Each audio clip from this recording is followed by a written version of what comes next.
Good evening and welcome to our program, Empowering Ourselves, as we honor and celebrate Women's History Month. I welcome you on behalf of the NAACP Lancaster branch. Our branch president is Blandine Watson. He is also the chair of Pennsylvania State Economic Committee. My name is Elizabeth Guthridge, and I am the chair of the Lancaster Branch Economic Development Committee. I welcome our esteemed panelists. Thank you for gracing us with your presence. And I also welcome the NAACP members and our guests. Okay, just a little bit about the Economic Committee. The NAACP Economic Department recognizes the importance of the economy and the economic issues in advancing equal opportunity in society, and aims to address the challenging economic realities facing our country, including, no surprise here, poverty, lack of jobs, the disproportionate high unemployment, the lack of affordable housing and foreclosures, etc., etc. The NAACP has 6 game changers that address areas of inequity facing African Americans, and they are the economic stability, education, health, public safety and criminal justice, voting rights, and political representation. Now, our committee aligns with the economic game changer, and that they describe that as a chance to live the American dream for all. Every person will have equal opportunity to achieve economic success. Okay, just a little bit of the Zoom etiquette. Kindly mute your phone. Please have respect for our esteemed panelists. And since we will be having a question and answer period at the end of our program, please feel free to put your questions in the chat box, and we will be sure to ask the panelists to answer your questions. Okay, so let's get started. So when I think of our panelists, certain words come to mind: grateful, graceful, intelligent, refined, hardworking. Does this sound like any of you ladies? Resilient, entrepreneurs, sisterhood, mothers, and beautiful. That's just to name a few.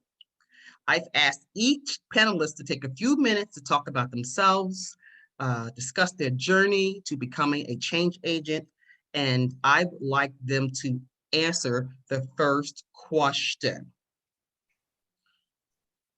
Okay, and the question I would like for them to ask is, what or who inspired you to take the path that you've taken, and how did you get there?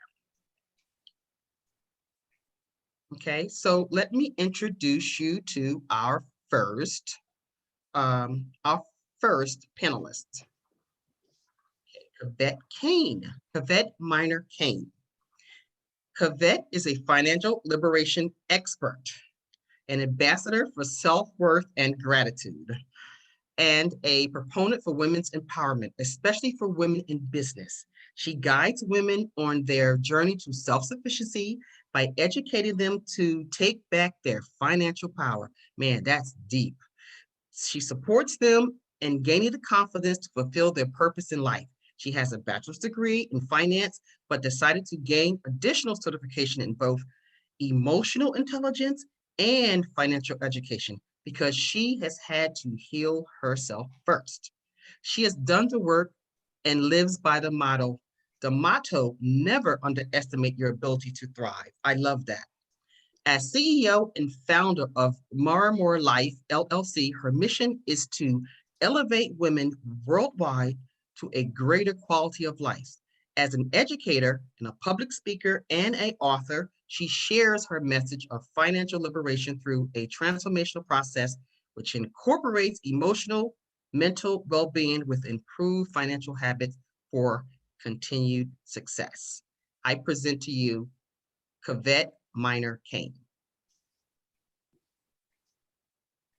Hi, 𝘊𝘊𝘈𝘊𝘗. Unmute yourself, darling. Yes, I realize that. Thank you There so you much. go. Good evening, everyone, and thank you so much for having me here. Thank you so much for that wonderful introduction, Elizabeth. This is quite a privilege and an honor to be here representing women and speaking about how we are able to empower ourselves. You know, the thought that comes to my mind first is that we are women, and we talk about how women run the world. And that's because we have given birth to all of its leaders. You know, so recognizing the power that we have, that is an inherent part of who we are, is so essential and so important. So you asked the question, what or who inspired me to take the path that I've taken, and how did I get here? So my inspiration comes from the two leading ladies in my life, including my mother and my grandmother. I think about the examples of excellence that they set for me, both in their family life as well as in their careers. Historically, my grandmother was the founder of the first Black nursing sorority in the United States. And she raised a family of 4 children with her husband. And then once he passed, she continued to carry on as the matriarch of our family until her passing. And then my mom was the one who set the foundation for me, even motivating me to move into my career as a financial liberation expert. Because with her financial mastery, she has a master's degree in accounting, that she took the time when I was a child to cultivate an interest and understanding of how to manage a monthly budget and to care for financial responsibilities in a way that I don't believe that a lot of families were privileged to have the experience. But that was because she also led her life as a financial professional. And so for me, that was so important. You know, whether it is social disadvantage that shows up as a lack of opportunity and economic resources, or an abusive relationship that strips away any strength that a woman might find in her personal image, I find that we're able to overcome and to thrive, because as women, we are strong, we are resilient, and we are unstoppable. So on my personal journey to attain self-sufficiency, I have had to overcome some of those same challenges myself. And what I found was the motivation in the stories of other women, including those two leading ladies of my life, in addition to my mentor and idol, Melody Hobson, who, when I read a motivational or heard a motivational speech that she gave, quoted Judy Collins, an American singer, in stating that women in America have been given a rescue fantasy, but we need to wake up and realize that no one is coming. And so with those words, I was motivated to take full responsibility for my position in life, the foundation that I have to stand on financially and otherwise, so that I could build a strong future for myself, my children, and my family going on for generations. And so that is what's motivated me, continues to drive my efforts in building the business that I am building, that I hope to have an international reach around the world, but to start even here in my own community, especially amongst Black women, making sure that we are financially educated, that we are emotionally conscious, and so that we understand what is necessary, and that we have the tools and understand how to use them in order to gain our self-sufficiency and to continue growing forward and accomplishing our purpose in life. Wow. I was taking notes on that one. Thank you. Thank you. You're welcome. Thank you. I know very well how important it is to have a healthy mindset when it comes to your finances. And so I'm going to ask you another question about your being a financial liberator. So we want to talk a little bit about that later. So we're going to thank you so much for that. I appreciate that. Some great empowerment in your life. And I'd like to move on to our second panelist, Latina Shell. So she's in a different profession, And she has a fabulous story, and I think you all will enjoy it, but let me introduce her to you. Some of you may know her already, and some of you may be hearing about her for the first time. So Dr. Latina Shell is the owner and CEO of 𝘕𝘈𝘈𝘊𝘗, LLC, a group counseling practice offering mental health treatments for individuals, couples, families in Lancaster, PA. Dr. Shell received her master's in counselor education from Millersville University and her doctoral degree in counseling psychology from 𝘊𝘰𝘮𝘭𝘰𝘮𝘪𝘐. Is that how you pronounce that university? Mm-hmm. Okay. Saratoga, Florida. She's a licensed professional counselor, national certified counselor, and a certified clinical mental health counselor, and an approved clinical supervisor. Dr. Shell's research and counseling practices emphasize cultural and diversity-related therapy topics, including race relations stress. Wow, that is very timely. Racial, cultural identity development, gender identity, religion, social economic status, physical ability, sexual identity, and ageism. She also provides consultations, trainings, presentations pertaining to mental health, wellness, and multicultural counseling, as well as celebrating diversity in the workforce and or in the school setting. Dr. Shell provides supervision for master's, doctoral level clinicians who are interested in obtaining their PA state license and or national certifications. Without further ado, I present to you Dr. Shell. Dr. Shell, can you Give us some please tell? snaps. Hello, everyone. Good evening. Good evening. Can you guys hear me okay? Yes, we can. Okay, awesome, awesome. Well, I would like to first just take this time to thank the NAACP for being the host and sponsoring this fabulous women's empowerment webinar. I'd also like to thank Miss Elizabeth Guthridge for inviting me to serve on this esteemed panel with all of these phenomenal women. And so this is for us, ladies first. So we get to talk about us, right? We get to empower ourselves. So yes, Kavette, is that how you pronounce your name? Okay, I really appreciated just hearing your journey and your story. And I look forward to hearing all of the other panelists as well. So I'm not going to be before you long, but I just kind of want to talk a little bit about, I think the question is who and how in terms of our journey.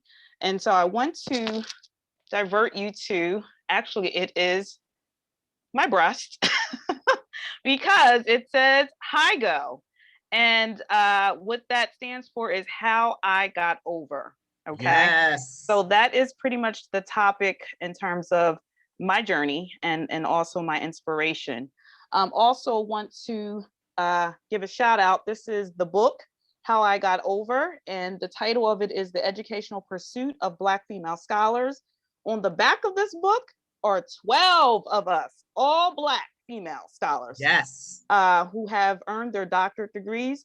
And this book is really about sharing our stories, our personal journeys in terms of how we were able to accomplish navigating being in academia. So I'm going to be talking about my chapter actually tonight.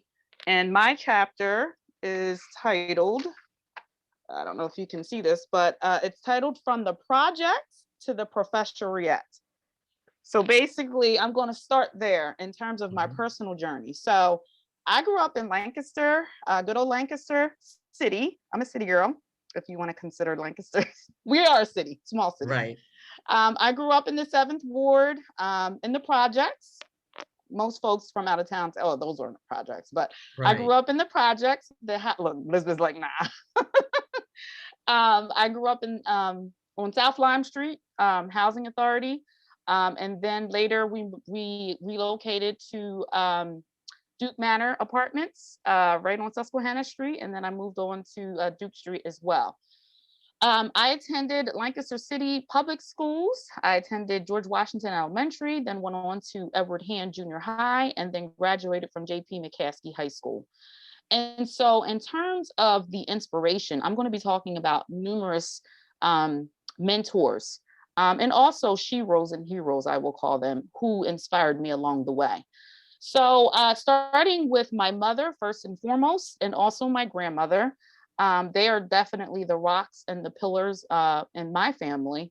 My mother passed away, rest in peace, in December, this past December. So she's no longer with me in the physical, but she is definitely with me in spirit. And I really thank God for her and for my grandmother, just for giving me the tools and the resources that I needed, especially in the spiritual realm, because we know that we are definitely fighting spiritual battles every day. So yeah, so definitely started out in the 7th Ward. My mother was a single parent. She raised me by herself, and I think I turned out okay. She did not have any other formal schooling beyond her high school diploma. So I am the first in my family to have a doctorate degree.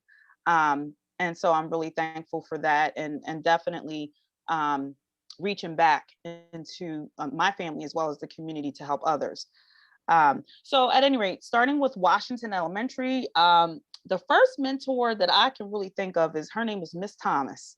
And she was our music teacher. She was the only actually there were maybe two, Miss Thomas and also Miss Williams, who were African-American teachers. And so I just remember the impact that the two of them had on me in my life at such an early age. And then transitioning on to junior high school, definitely Buddy Glover, the late Buddy Glover, he just passed away not too long ago. He was actually at my mother's funeral, but he definitely instilled just pride and just the importance of family. And so he definitely was a mentor of mine. Also, he created a college going environment, and that is where I got the first idea of, hey, maybe I could do this. College is for me. Moving along to high school, I would definitely say my school counselor, Mr. Al Hopkins, who was African-American, and he definitely was a mentor and a role model, and definitely is the reason why I'm in the profession that I am today. Other people at McCaskey, I would say Mr. Brown, Mr. Irvin Scott, the gospel choir and Black Student Union advisors, and they definitely poured into me in terms of just the importance of family and culture as well. Once I matriculated onto Millersville University, that was a whole new platform, and there was just so much to learn, especially being the first generation in my family to go to college. Definitely Dr. Rita Smith-Waddell, the late Dr. Rita Smith-Waddell, who was definitely committed to the mission of the NAACP, and I believe was a lifetime member. She was the chair of education. She definitely was a mentor of mine and poured into me. I received my degree, my bachelor's degree in psychology and my minor in African American studies, and Dr. Rita Smith-Waddell was the reason for that. I just remember going to her classes and just soaking up all the information. She is also the inspiration for me going on to get my master's degree and then also getting my doctorate degree. Once I went on to graduate school and got my master's degree, the late, and there's a theme here, all of my mentors have passed away. So yeah, which is even more of a reason why we need to help and support our youth and our young folks. But at any rate, Dr. Rebecca Meyer, she just passed away. And also she was a lifetime member of the NAACP as well. So there's some themes going on here, but she definitely poured into me. She is the reason why I have a passion in terms of multiculturalism and diversity. She basically took me under her wings and she was like, listen, we're going to be presenting, we're going to the national level, we're going to write, we're going to do this. And she definitely showed me the way. And so I'm very thankful for Dr. Rebecca Meyer in terms of my master's and graduate mentor.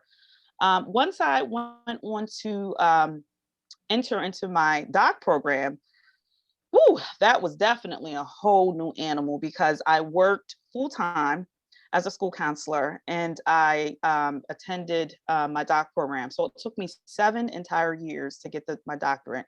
I went part-time. I just kind of took one class at a time, fall semester, spring semester, summer. And, I did what I had to do.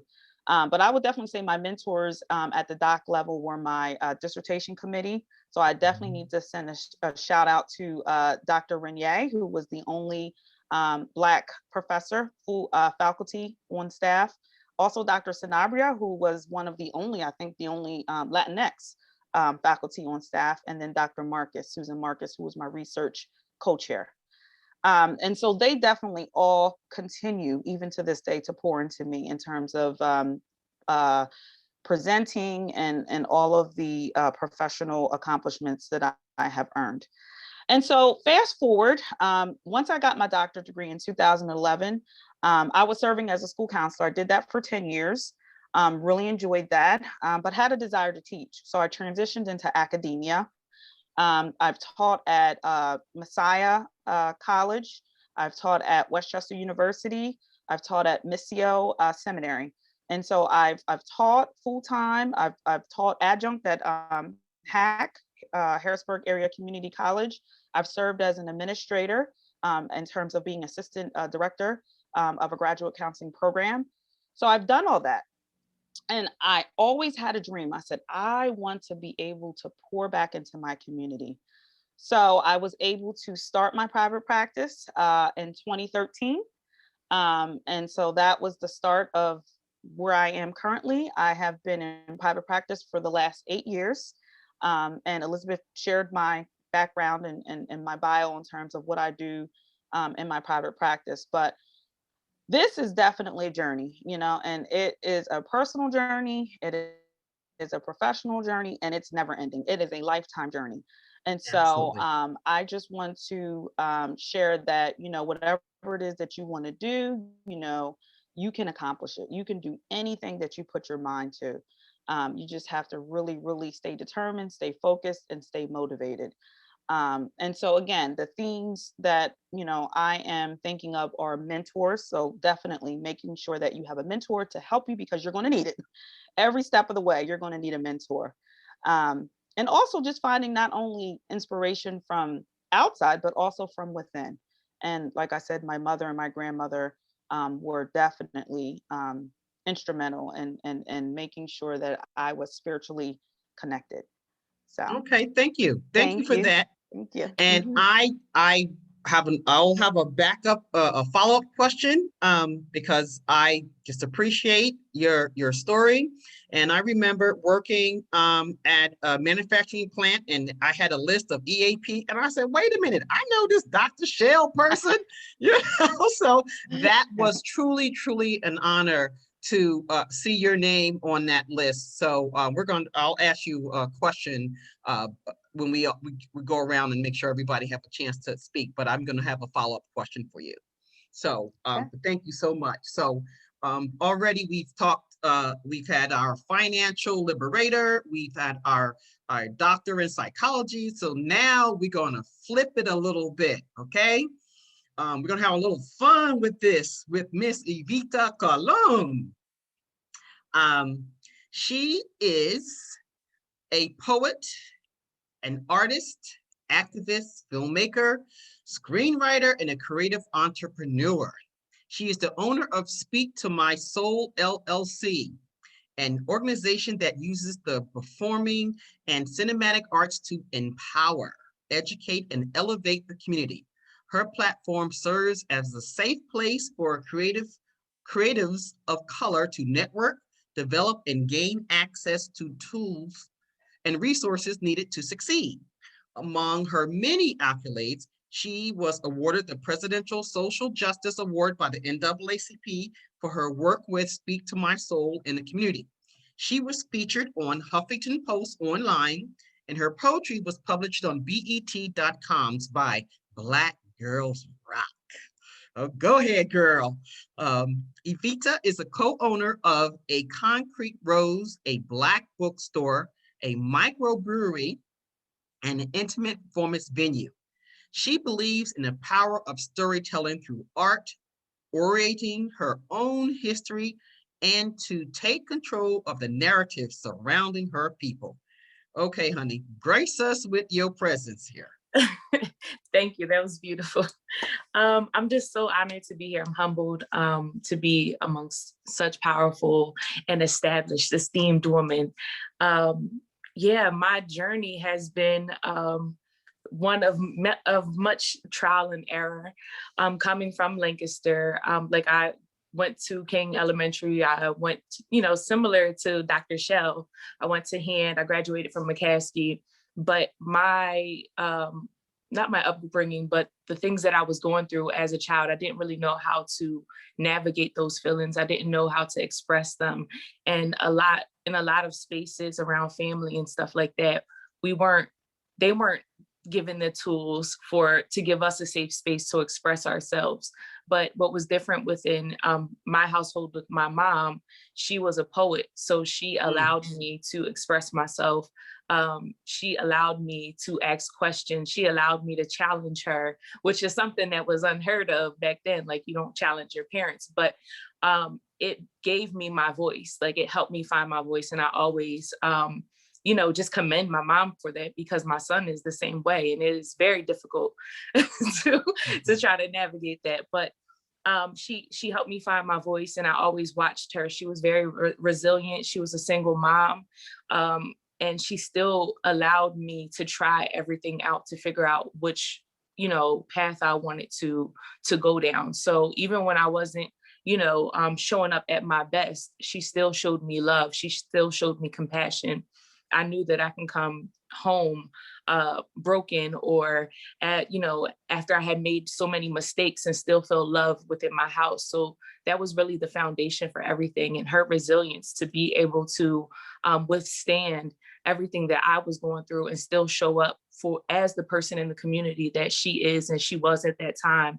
That really showed me a lot about her character and how she carries herself, and how I would want to carry myself as a woman and as an adult. And then my grandmother, my yaya, she also showed me a lot of resilience. We grew up in a house that they didn't hide things from us. So we were very, very familiar with standing in our truth. And like I said, sometimes we didn't really know how to navigate all of the things that we were experiencing or seeing or feeling. But I did know, I was taught by them that if you stand in your truth and you speak on your truth, and there's nothing that people can hang over your head.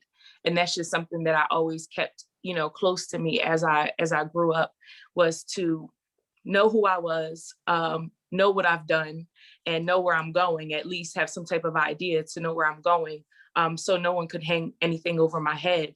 And me transforming from someone that was expressing myself through fighting and physical violence and things like that with others, to someone that's expressing myself into healing and liberation. That was a transition that was very hard, because to be known and have a reputation as someone that is a troublemaker, that bad kid with so much potential, there were so many people that were pouring into me to change that narrative. Like, hey, I know you might be, struggling with these things, but let me sit you down and talk to you. Let me, slide you this pen and paper. And seeing my mom express herself that way, and having like my village push me to express myself that way, it really helped me evolve and grow and blossom into the person that I am today. Once I got to college, I started to really get into the things that I thought about growing up. Like, I wanted to know more about my people. I wanted to know more about why things were the way that they are. I had the questions in my head, but I didn't really have the answers. So during college, I was able to find those answers, and I studied like ethnic studies and sociology and things like that to understand the systems and why my people were the way that we were, or why we were growing up in the environments that we were. And it made me want to, it made me very angry. I started off very militant, very just angry at the whole world. But then I realized that I needed to do something. Like, what do I do? What can I do? I didn't have resources. And then there was still that reputation that, you know, I'm a fighter and all this kind of stuff, but not necessarily the fighter for rights, the other fighter. And I had to like transform that reputation. So I had to keep showing up and keep showing up and keep showing myself like, hey, I'm showing you that I can do this and you can do it too. So I started to go into schools. Some of my mentors that, you know, uplifted me, allowed me in their classrooms, such as Tish Hernandez, Shane Meadows, Ty Bear, all of those people, they, you know, embraced me when I said, hey, I want to make this change and I want to do something for the community. I don't really know what I'm doing, but, you know, if you support me, I'll figure it out. And, you know, they just kept pouring life into me, and I allowed myself to be teachable. I allowed myself to make mistakes, and I just kept creating things that I felt like I needed as a person of the community, as a Black woman. And then eventually when I became more aware of who I am, I was able to create things for the LGBTQ community as well. So I just feel like all the people that I've met, there's so many people that I can name. There are people that I don't know their names, like they poured into me just, you know, in passing and at a show. Sometimes I'm inspired by people that I see on the street and just talk to. People that have showed me kindness when I felt like I want to give up, and they don't even know what I'm going through. So I've been inspired by this village and this true sense of community, of people that they just pour into you and without needing anything in return. And in return, that fueled me to create the things and the you know, the productions and the workshops and everything else that I've done to empower others.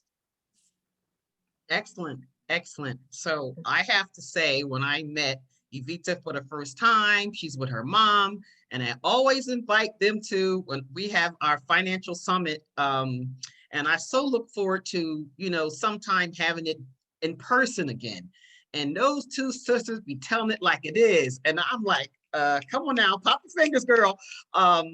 And, you know, we just give them a topic and they just go. And they just go. And that is so refreshing. And that is so exciting just to be able to hear our words. And you know what? Their words are our struggles, and our struggles are their struggles. And it's very nice to hear those young sisters. And I still say her mom is a young sister because she looks like she's the same age as 𝘕𝑉𝑇A. So, you know, her mom is so, you know, she's a little thing. But when she comes out, she is powerful. And when they did the mama-daughter thing at the end up at one of my summits, I'm like, I'm going to always have them come and open up with, you know, with a spoken word. So we can appreciate that, because we know in our community, we need to be the person to tell our own narrative, tell our own stories, because no one knows how we feel. Even as Black women, we have to be able to tell our own story in our own words. So I appreciate you, 𝘕𝑉𝑇A, for the mission that you have taken on. And so when we get around to the questions, because I have questions for you all, and I want to hear a little bit more about your, you know, about your concrete roads and how that, you know, how that started and how that's going. Okay, so thank you so much for that. So I was inspired. I don't know about anybody else, but I'm inspired. 𝘊𝑉𝑇A and Dr. Shell, and you know, so I'm just, this is good information. And I appreciate the words that you guys are saying to us. So let's I'm going to introduce you to Miss Tracy Carter, realtor and realist. She is a licensed professional real estate agent currently residing in Harrisburg, Camp Hill area. Tracy is committed to her profession as well as to volunteer in her community. Tracy is an active member of her local association, the Greater Harrisburg Association of Realtors, where she sits on several committees and serves on its board of directors. She is the current president of the local chapter of the National Association of Real Estate Brokers, Central PA Association of Realists. NAACP is the oldest African American trade association in the United States. NAACP and its realists have, since its founding in 1947, won victory after victory in support of equal housing opportunities. The association is 100% dedicated to the realist creed, democracy in housing. Tracy, tell us a little bit about you and give us a little information about who or what inspired you. So right now I present to you Tracy Carter. Hi, I'm Tracy.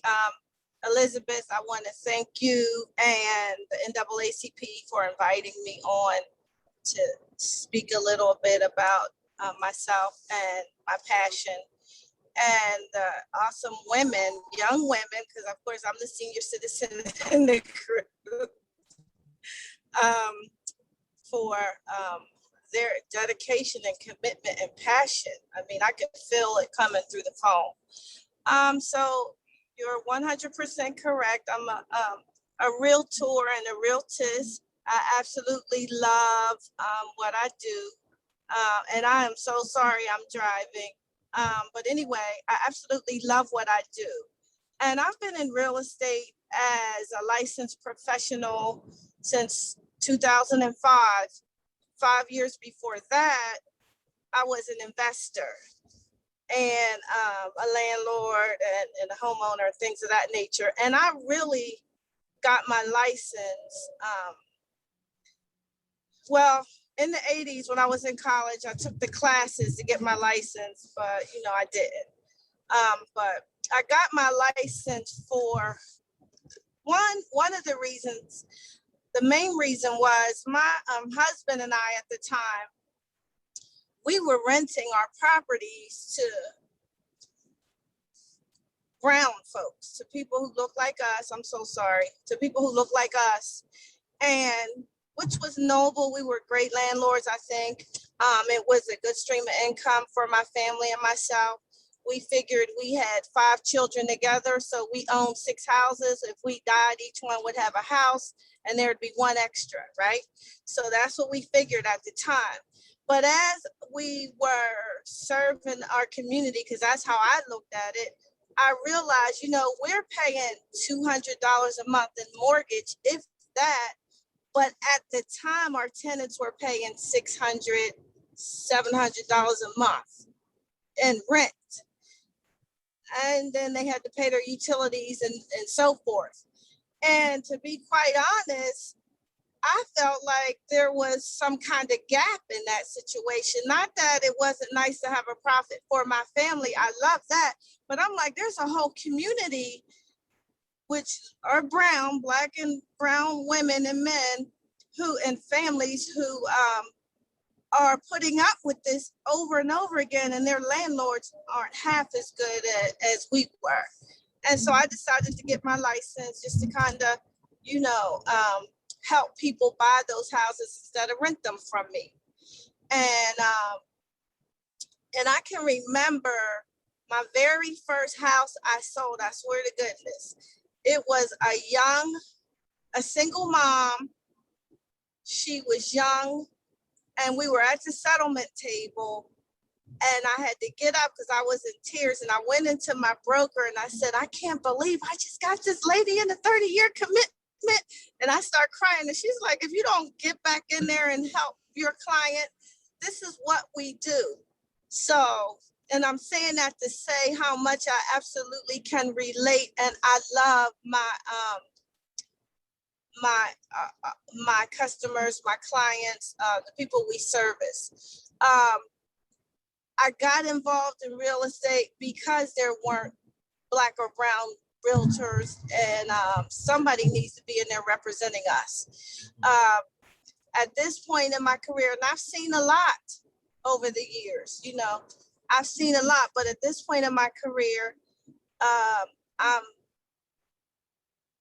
and of course with all this racial sensitivity, I've been asked to sit on several boards and speak about diversity and inclusion and do things in that nature, in which I was already speaking up, but it's just a lot more so now. I really feel like we need representatives in our community that's speaking for us, speaking on behalf of us. A lot of times people falter because they don't realize what they don't know. And so I found that people don't really realize that they could own a home and they'd rather buy gold and jewelry and cars and things, and they don't understand that home ownership is the cornerstone of wealth, and that it's not as difficult as it seems to purchase. It may be a little difficult to maintain sometimes, but it's not as difficult to purchase. And so I really consider myself an educator, a relator, a person who is a community advocate, a client advocate. What inspires me basically is helping those families that don't know. They do not know, or they're afraid, or like, and somebody needs to take their hand and help them. And yes, you know, yeah, I'll get paid eventually, but really it's not about the dollar for me. It's about getting them in something that is the cornerstone of wealth. You know, it's unfortunate that some of our communities, most of our families, we weren't raised on home ownership or credit or how to, you know, balance a checkbook. That wasn't in our story.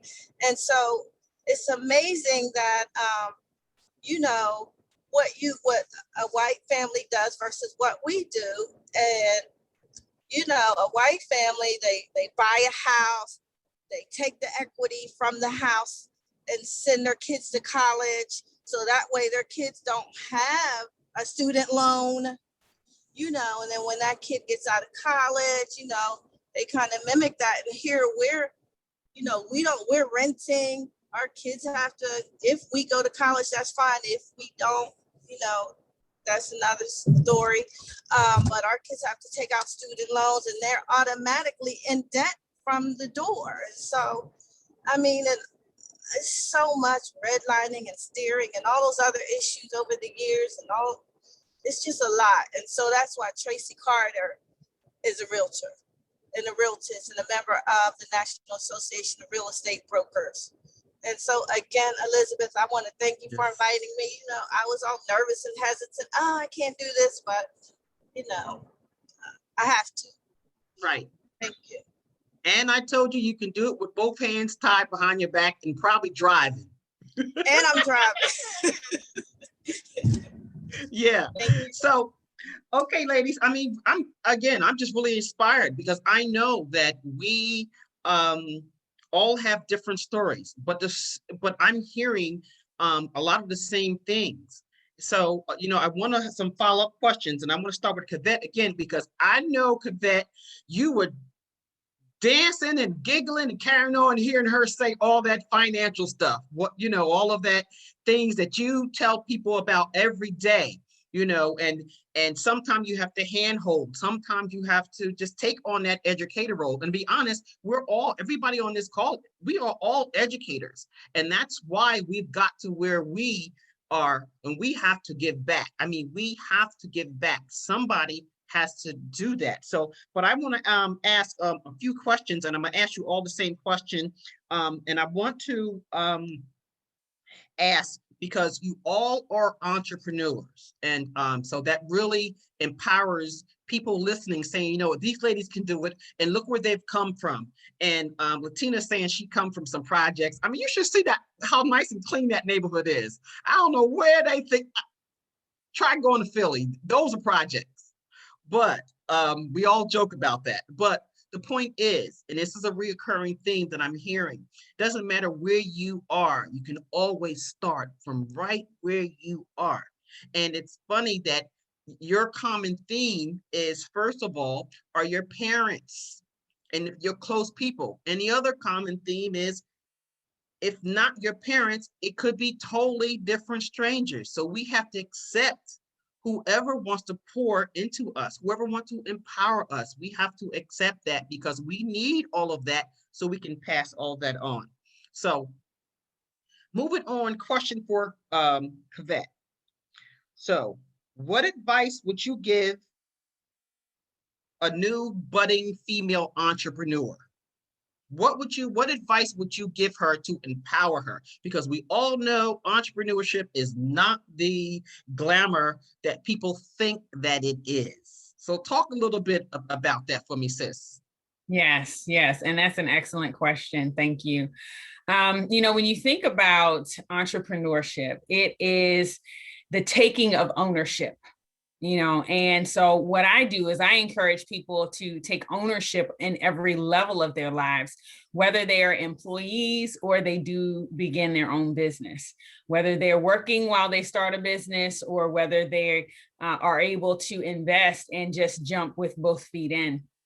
But the main thing is to recognize, just like the theme of this event talks about, it is about empowering ourselves.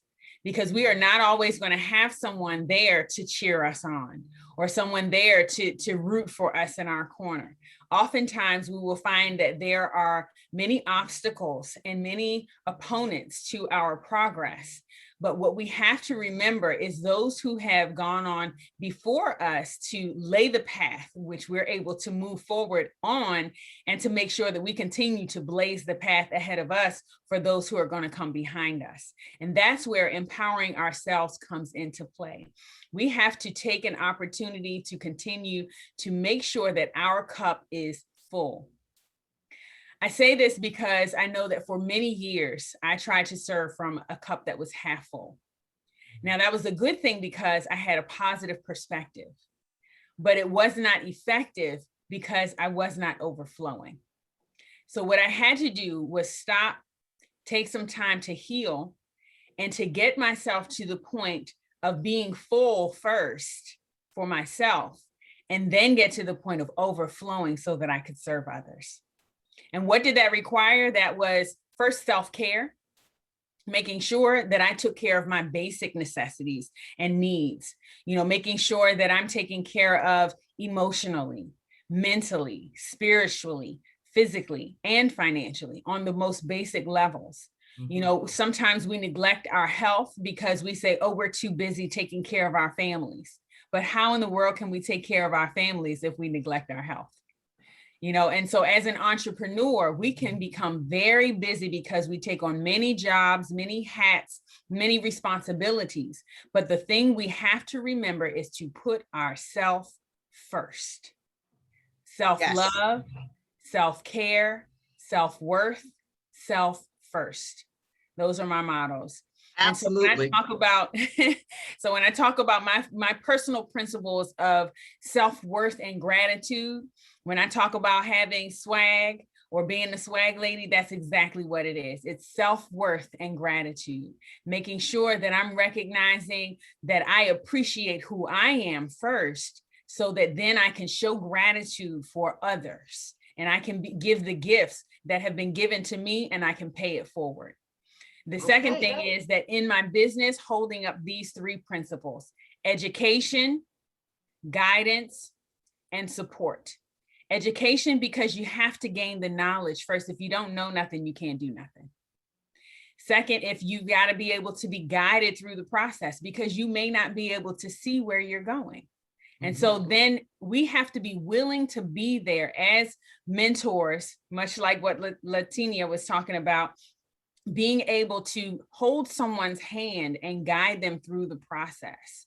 And it's so necessary that we don't just say, oh, well, here's what you do, but we show them how to do it. That is absolutely essential. And then finally, just like when a baby learns how to walk, you hold their hand through the process and they start to take their first steps. Eventually, that child is going to get confident and strong enough that they're going to pull away from you. And sometimes you got to go running after them.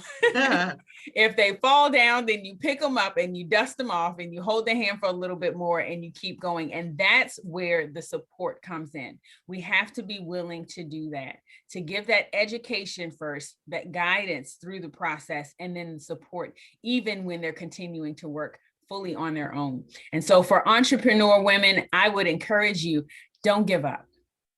The one who wins is the one who stays. Yes. Excellent. Absolutely. Excellent. Thank you so much. You're welcome. Navita is keeping Thank us you. updated because she's we know when it's good because she get that finger popping going. So I know it must have been good because if she's popping those fingers, it's good. It's good stuff. So I want to ask you, Tina, the same question, Dr. Shell. So what advice would you give a young budding female entrepreneur to empower herself? And I know in your field, it could be difficult. Yeah. So absolutely. So ditto to everything Kavette stated, really and truly. It's all about a mindset. You know, when you have a job that you clock into or that you go to and you get a paycheck every 2 weeks, that's security. But when you are stepping out on faith and you don't know when or if you'll ever get paid, that's a whole different beast. So mindset is everything. You definitely have to get your mind right because this is not for everybody. I will tell you that straight up. It's not. It's lonely at the top. And truly, I mean that because you are basically, you're a CEO. You're the boss of your own destiny. And you put into it, when you get out of it, what you put into it. And that requires like hours. Now, we're not talking 40 hours a week. We're talking 60, 80 hours. Like you work, that's your baby. So you live, breathe, and sleep your business. So it represents who you are. And so mindset, I would say that is first and foremost. You got to get your mind right. You have to be ready and know that you know that you are ready to step out.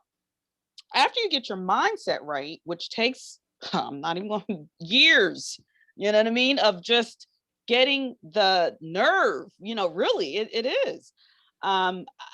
I would say the experience that you get, like whatever job that you have, definitely take Cliff Notes, like start making your own brand. Like for me, that's definitely what I did. Every job that I had, I made sure that I took that experience with me.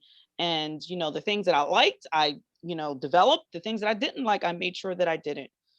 So making sure that all of your experiences, you know what I mean? Like get all the experience that you can, because it's going to help you in terms of your brand and who you are and how you're going to stand out, how you're going to be different.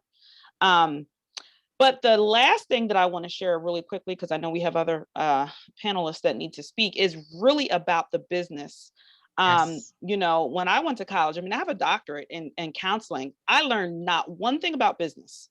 So all those years and all that money that I spent to develop my craft, I have a great skill set in counseling, but I knew nothing about business. So I would say take all the business classes that you can. I actually would recommend, I joined SCORE, which they provide a business mentor. It's all free of charge. They have webinars, they have classes that will teach you all about running a business. Like that was a whole nother degree for me. It wasn't really a degree, but I'm just saying like that learning, like I knew nothing about it. So I definitely would recommend joining like SCORE or some type of business classes or getting a mentor who can help you on the business end. And also getting yourself a therapist because you're going to need one, right? Because that self-esteem, that confidence, all of that, you're going to need to work on that. Yes. Get yourself a therapist. I have a therapist. Every therapist needs a therapist. And get yourself a coach because you're going to need somebody to help you work through the financial part of it. You know what I mean? It's there's just so many moving pieces to becoming an entrepreneur. So yeah, thank you for allowing me to share my piece. Absolutely. Absolutely. And it is so funny how you guys are complimenting each other. And I probably, out of all of you guys, I probably know Kavette the most. And I can see her just twitching because I can see her just like getting so excited because she's, oh, that's the truth. And, sometimes the truth just makes you so happy, And so thank you, Dr. Shell, for that. But one thing I have to add about SCORE is the business. I was a business major. And so when I encountered the therapists and the artists, it drove me crazy because accounting was my first business because they knew their art, they knew their craft, but they knew nothing about business, and it drove me nuts. after I graduated from college. So I went into the workforce, and it's something that we need to be telling our young folks right away. And in fact, they should be learning these skills in junior high. There's nothing wrong with the lemonade stand and all those other things that our parents, we used to be out there selling this and selling that and hustling, and those skills need to be talked about at earlier age, not when you're in college and you had 8 years of education and student loans, and now you need to figure out how to start a business. So, great advice. And we should, if I can add on, we should learn it sooner than later. Even the self-help and the self-care and the gratitude and appreciation and mindset, all of that should be sooner than later. So, okay, Mr. Theta, your turn is next. Yeah.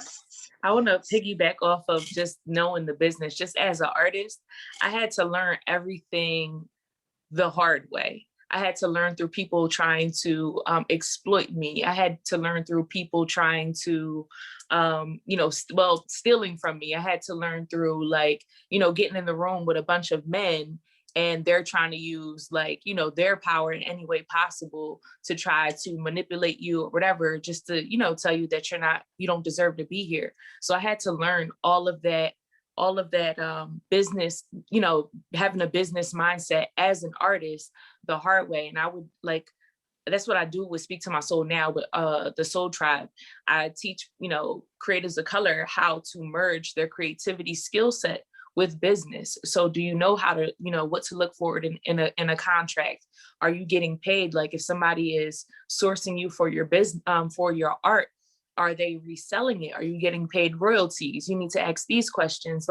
Just know how to negotiate, because a lot of times, not just as artists, but as Black people, as women, we don't know how to negotiate things, or we are scared to negotiate things. So we step into a room, a room that has to do with business, and people are throwing things at us and we're taking it saying, thinking that, oh, we'll take these crumbs and that will be enough because I wasn't expecting that in the first place, when in reality, you're worth so much more. So I'm a huge Lovecraft Country fan. I watched the whole show. And one of my favorite episodes was the one about shrinking. And the woman, she was talking about, there was a whole episode about her shrinking into what other people want of her, rather than her being as glorious as she is. And I feel like when we as women, as Black women, we walk into a room and we shrink, we make it harder for women that are coming up behind us. You know what I mean? So if we take the lower pay, or we take the lower salary, or take the lower commission, it makes it harder for the people that are coming behind us, because they got to work 10 times harder to get their worth, because they're like, oh, well, that other person took $200 or whatever for this, this commission. So that's one of the things that I focus on. I would say focus on empowering yourself, like the other woman said, because when you shrink yourself, not only do you feel like, I know so many times that I undersold myself, and I felt much worse. I felt much worse than just them telling me no for asking for more money. So I would just say, just find ways not, to keep empowering yourselves, to affirm yourself, validate yourself. One of the things that I believe in is that there's parts in this journey where it's literally only going to be you and you, your spouse, the people that have been supporting you all this time. There's always that one point in the journey where they're not there and you feel all alone, and you really have to believe in yourself more than anybody else. Because once you get into that space where it's just you by yourself, there's nobody else can take you out of that. No one else can pull you out of that. You have to have the mindset to go and get it, to keep overcoming. You have to know how to lean into failing. You have to lean into that and fail forward. Keep, creating a plan to keep moving forward, because there are going to be times that you're not going to do things right. There's going to be times that you're going to make mistakes. And that's just a part of the entrepreneurial journey, is making mistakes and, figuring it out on your own. Because when you're working for someone else, you have access to all of their resources. So like if you're working in a firm, you have access to, the accountant department, or, a bunch of people that are also working to help this business run. But when you are the business, you have to find creative ways to, pull on resources that you don't have. One of my favorite quotes, and this isn't verbatim, but 𝘂𝘓𝘂, she said, "You're the most creative when you're broke." And a lot of my creativity and the things that I've done that's they're outstanding to other people is because I had no resources and I had to figure out a way to make it happen without having any money, without having people that would, volunteer their services or volunteer advice. Sometimes getting people to give you advice is like pulling teeth. And you're like, why are you, why are you being a gatekeeper for this? I have, it's not going to affect you for me to, shine my light, but some people just don't want to see you win. And that's another thing. That's another thing you just have to be prepared for, but you just have to believe in yourself, find some type of way to show gratitude every day. When you wake up, just affirm yourself, just start your day, giving yourself your first compliment, even if you're looking in the mirror like, girl, you look good. Or I liked how I spoke on that panel today, just affirming ourselves and validating ourselves, because we're so used to knocking down compliments and, oh, well, your shirt looks nice. Oh, well, I just fit into it finally. Like, we got to stop that, because it makes us shrink, and we're much more than this imposter syndrome that society tries to put on us. So that's my advice. I like that about the shrinking. But two things that I want to, it sounded like you were saying that in order not to shrink, we should understand our worth. Mm-hmm. And I recently applied for a job, and I was kind of happy that I didn't get it, because I was going to accept it knowing that I was going to go backwards. And so what my daughter lectured me on is, Mom, understand and know your worth. And when you do that, you will have your power, understanding your worth. And when you talked about negotiating, that's something that I recently, and I can't quote because I can't remember these quotes, that we as Black women, we don't do that well. That is a business skill that we as Black women need to get better at. And we also need to get better at networking. So I know sometimes it's like pulling teeth, but that means your network is not perhaps the right network. You go and find where you can find the information. And so I remember someone saying to me about financial specialists don't want to talk to financial planners, so does that sound familiar? But they you have to go where the knowledge is, and you can't be afraid to go where the knowledge is. You can't be afraid to ask for that extra help. So we have to, women, doesn't matter, that's not really about color, but for the most part, because we all are African American on this call, but we don't do a good job at negotiation, and we do not do a good job at networking. We have to get ourselves in front of the right people. And so I've learned to do that as an entrepreneur, because you're right, people act like that they are the gatekeeper of some information that they've read in a book. And in fact, all they got to do is tell you it, and all you're going to do is give to somebody else. Information should always be shared. And if they are the type of people who are not sharing information, then that is definitely not your circle. So thank you, 𝘂𝘊𝘂, for that. And so Tracy, hearing all the conversation, you talked about holding hands, but that just, do you feel that way when, again, asking the same question, and I just want you to kind of connect that, because when you have a budding female entrepreneur and you're trying to empower them, do you feel like you have to hold their hands? Do you feel like, what would you advise them to do? in your field? Okay, I guess when I mentioned holding hands, I'm just saying support. But as Yes. a budding entrepreneur, female entrepreneur, one of the first things, or what I believe in, is that prayer and proper preparation builds peak performance. And so a lot of times we walk into situations, or I walk into situations, I'll talk about me and my experiences. I've walked in situations half prepared. And so, yes, I make some impact, but was it a lasting impact? And because in my business, and like the other ladies, my brand is very important to me, it's best that I'm prepared, you know.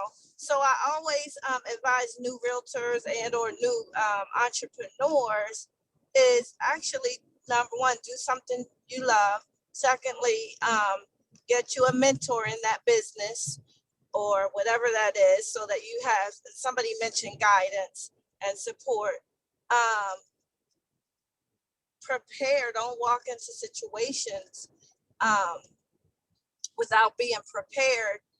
And something I'm telling you guys has been key for me in my career is not just networking, but every single deal that I've done in real estate, or almost every single deal I've done, and I've had some up years and some good times and some bad times. And you know, my life went through all these life changes, sent my kids to college and all that kind of thing, all those things. And yes, I used to work in corporate America. But one of the things I've learned to do is after every single deal, I say, okay, what did I learn in that transaction? You know, in that transaction, it could be something with the people, it could be the banks, whatever.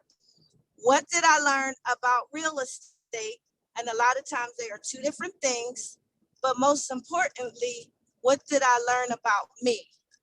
And that last thing, what did I learn about me? I remember when it changed the way that I did my business.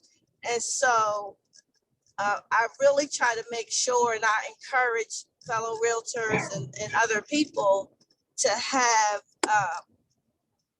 have their eye on the prize. But as far as real estate is concerned, it's not a paycheck, it's the advocacy for that client.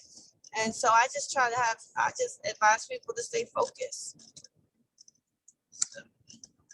Excellent, excellent. That was some really good advice. I'm writing some of these things down. I've heard them before, but it's always a good idea to listen. And sometimes you hear things and you're not ready to receive them. And so, I appreciate hearing them over and again, prayer and proper preparation. I mean, that really is the beginning. That's the beginning of your journey. So thank you, Tracy. Thank you very much for that. So unless I still have questions, a couple more questions for you guys as time permits. And if any of our audience have questions for our panelists, please put the questions in the chat. In the meantime, we're just going to keep going. Okay, thank you guys. Just keep going. So now, again, this kind of centers on empowerment and entrepreneurship, and Dr. Shell kind of talked about a little bit.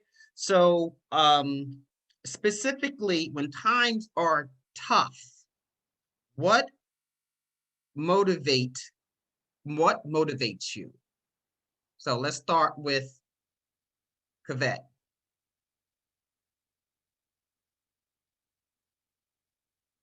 Let's see, specifically when times are tough, what motivates me? Yes. When there's no paycheck, when the client is being difficult, when they're not following directions. Yeah, I would say the big picture. You know, a lot of times people talk about, you know, dream big and, you know, you gotta, you know, open your imagination. And, you know, sometimes people talk negatively about that and they'll say, oh, you know, she's just a dreamer or he's just a dreamer. You know, they just got this pie in the sky, you know, thing they're imagining in their head. But the reality is that if you can't see a big picture, then you don't have anywhere that you're going to. You know, it's if you get in a car and you've got a GPS, you know, it's great because you can use it for the map. But if you don't have a destination, you don't even know where you're going.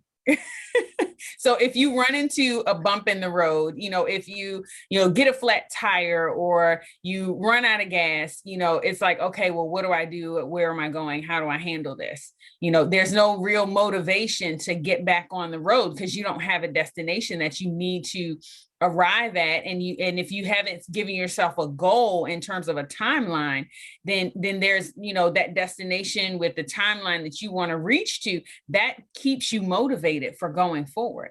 You know, so for me, I think it is when I run into difficult times, it is the goal that I have set before me that keeps me motivated. You know, and for me personally, my motivation is always has been and always will be creating a firm foundation for my future, for my children, for my family, for future generations. Knowing that what I'm doing is going to have an effect on those who are farther ahead of me. So I'm paying it forward. You know, oftentimes we think that the little things that we do right now, you know, don't make a difference. But what I realize is that those things do, because the things that my grandparents did have an effect on me today. You know, the fact that they were able to make the strides that they did during the civil rights movement and making the adjustments and the changes that they had to withstand and dealing with the challenges that they faced at that time, they did that so that the world would be a better place for me moving forward. And it is. Mm-hmm. Now I have different challenges to face, still challenges, but different challenges. But because of their efforts, then I'm able to face the challenges that I have. And so I believe that the same thing will be in existence for those ahead of me and future generations, for my family and for those around me and my community, that if I'm able to lay a solid foundation now, that they will be able to benefit in the future. Excellent. Excellent. So you believe what Evita was basically saying, what you're doing today will impact the women in the future. Absolutely. And it absolutely does. I mean, we think about, this is Women's History Month. You know, we're celebrating the accomplishments of so many women of the past. And for me, the most outstanding woman in that memory of history is Maggie Lena Walker, who was the first woman in America to charter a bank. And she just happened to be a Black woman.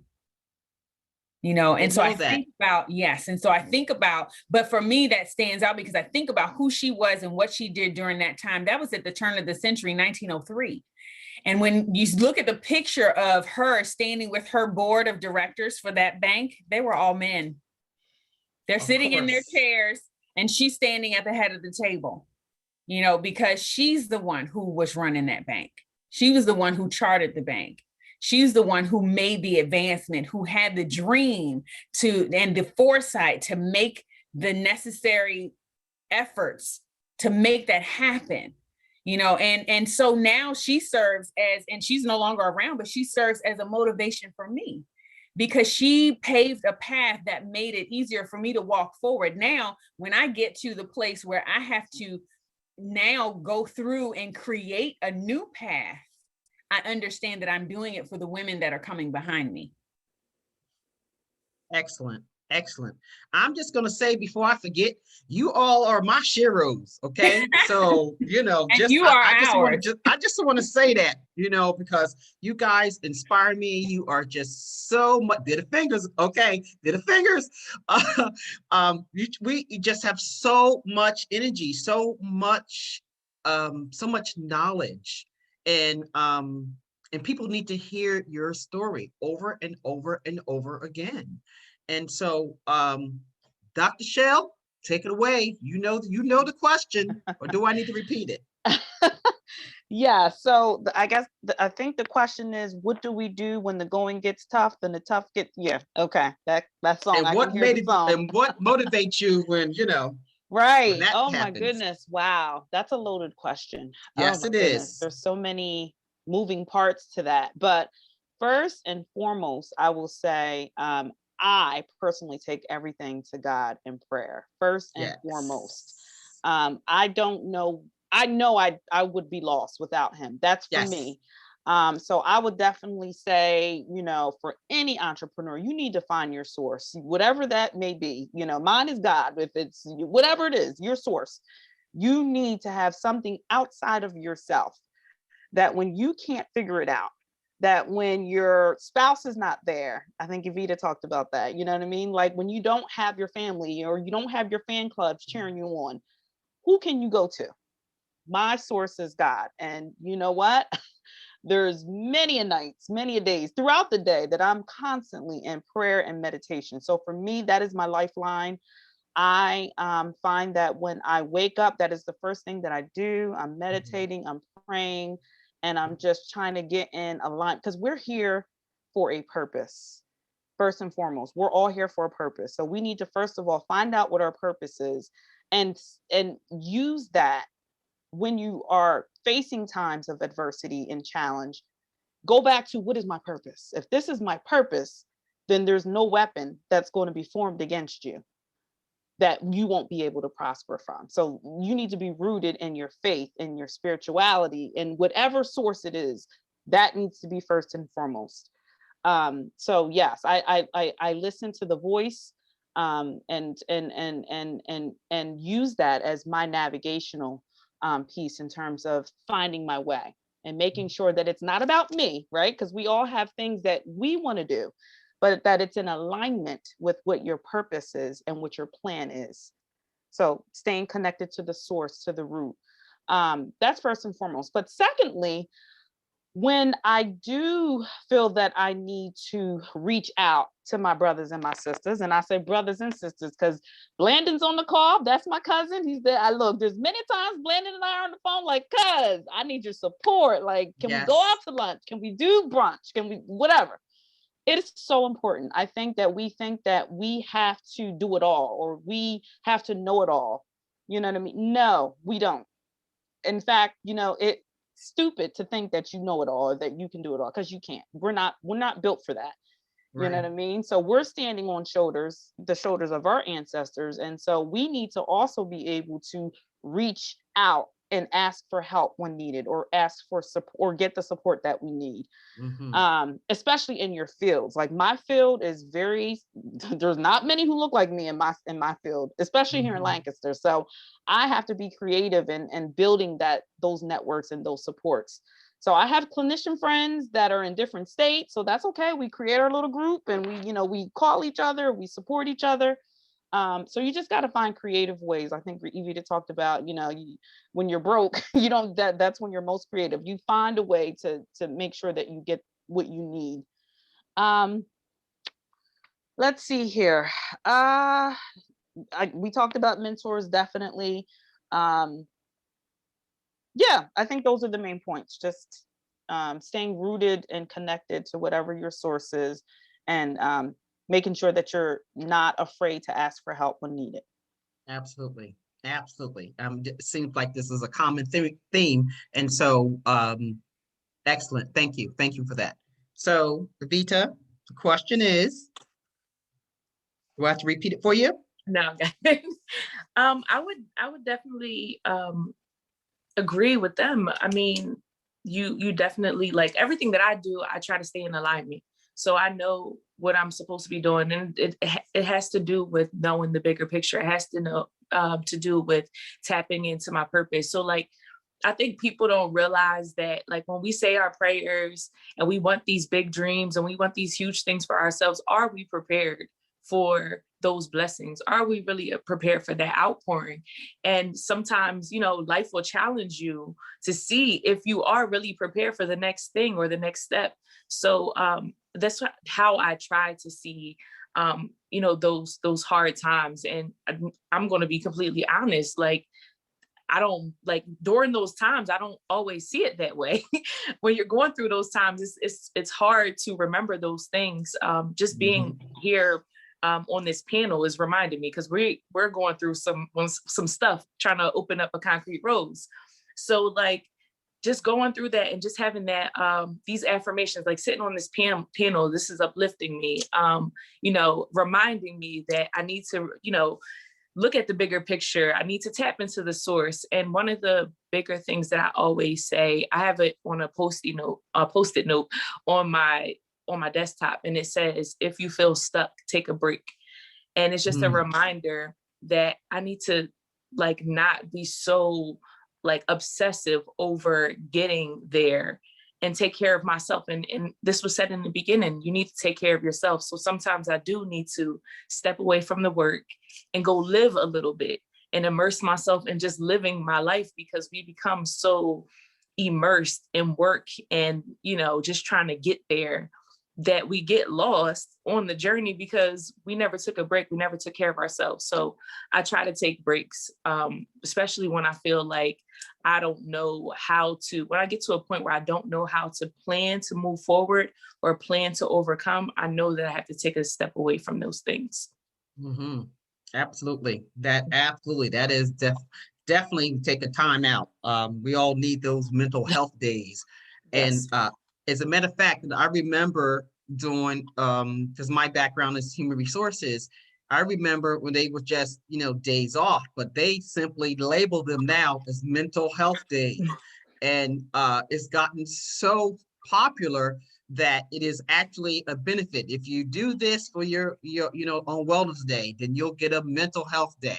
And if you fill out this form doing your benefits program, you know, orientation, and you win a mental, everybody is trying, they don't care about all those gifts and that, you know, that you have to line up, but they care about that mental health day. But that is a really, really good solution when things get tough. You just have to slow down, because you simply cannot do it all. Because while you are running yourself down, there's someone else will come behind you and with, you know, with the same plan or with your plan and make it work. So, you know, just like the other ladies are saying, you know, take care of yourself, take the time, and, you know, just take a day. Tracy, unless you want to add something else, I have a new question for you. So would you like a new question, or you want to add on to when things get tough, what motivates you? Either way, I'll take the new question. Okay, very good. So given your experience, knowing how difficult it is in the real estate world, and if you can talk a little bit about the realist, you know, how that came into existence, and why, so the question is really, would you, given your experience, would you do anything different to get to where you are today? Okay. Okay, just a brief summary. The Realtist, or the National Association of Real Estate Brokers, formed because the National Association of Realtors, which is our nationwide association, would not allow African Americans or Black people to be members of their association back in the 40s. We couldn't sell houses. I mean, you know, they really, anything you can imagine that would be done to us, it was done. So what we did was formed our own organization, and it was 12 people, 11 men and 1 woman formed the National Association of Real Estate Brokers. And since then, and I know you read it in the bio, we've laid the groundwork for a number of changes. Even now we have something called the State of Housing in Black America that goes out, and all of the banks, all of the national associations come to us and ask us, hey, what's going on in the state of housing in Black America every year? I mean, we have a footprint in what's going on in the lending industry and of course, real estate. So yeah, as far as my own personal business, yes, if I had to do it all over again, I would do it. I literally, because of this business, I was able to go through cancer, went through cancer and still maintain my business. Unfortunately, I used to be married, and you know, sometimes people want you to dim your light so that theirs is brighter. And I'm not saying that that's what they did. I'm just saying real estate makes sure I don't do that. And so I was married, and my ex-husband didn't like real estate, so he kind of gave me an ultimatum, and he's my ex-husband, you know. So it was a way for me to build a business and fulfill a need for myself. And yes, I have a degree in finance, and yes, I've worked in corporate America, but it was a way, this is something that I love and I could really help people with. The other thing for me is, now I'm sought after, you know, and it's not because of me, it's because of God. It's nothing I've done except I just didn't quit. You know, when the market went down, my ex-husband said, honey, what you gonna do? And I said, I'm gonna build my brand, because everybody else is getting ready to quit real estate, and I'm gonna hang in here and build my brand. And literally, I walked down the street and they're like, aren't you that lady that sells real estate? You know, and yes, I am. But they also know I help people, you know, so would I do it again? Yeah. And again and again and again. Maybe I would have had some other designations sooner, or I would have put my foot down against what other people said, you know, the way people were trying to treat me, like my ex-husband. Maybe I would have done something like that differently sooner, but everything is done in God's perfect planning. And, you know, so prayer, I knew this is what I should do. He just didn't believe that, you know. I remember, and I know this isn't church, but this is the NAACP, and for our community, everything begins and ends with God. And I remember God said, trust in him and not him. And so I said, okay, and I quit my full-time job and started doing real estate full-time. And so, and listen, it's been times that I didn't get paid, right? I didn't get a paycheck. And for some reason, my car was on E, but I still drove around for a week. I don't know how it happened. I'm just saying it must have been God, because I didn't have money to put in my gas tank, you know. And then I have that village that absolutely supports me and loves me, you know, and my adult children that see, you know, or just watching their mom. And so I try my best to do the right thing. And for some reason, I just want to add this, like I really practice, because there's males everywhere. And the young lady said, sometimes you'll be in the room. I've been in a room and it's just me and a bunch of men, and they test me. So I've practiced saying no, because they'll test you. And I'm not losing my credibility and my reputation because, you know, of something that has nothing to do with me. Mm-hmm. You know, and so, you know, I gave up a lot and God's rewarded me because I listened, I believe. Mm-hmm. Yeah, so thanks for asking me that question. I appreciate you. Thank you. Uh-oh, did the fingers, there we go. That must have been a good answer, Tracy. Thank you, honey. We liked it, we loved it, we loved it. Thank you.